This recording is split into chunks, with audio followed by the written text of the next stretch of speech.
Okay. Hi, my name is Gianna Ramiscal, and I created an art piece called Pu'uloa. Um, I basically have a family of 6, and I lived here in Oahu all my life. Um, what I want to do after I graduate is to go into the kinesiology field.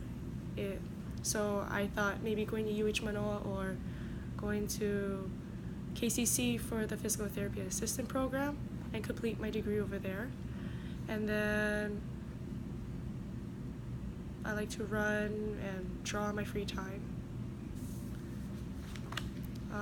What inspired me to create this topic is that, well, I knew this was supposed to be an art project in my class, but I had to choose a topic, so I couldn't really decide, so I thought maybe using old fishing Hawaiian techniques. So I thought, because it had to relate to what Hawaiian's experience shared with me.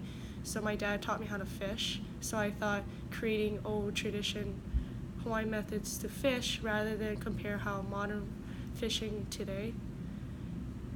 And that's basically what my whole art piece is about.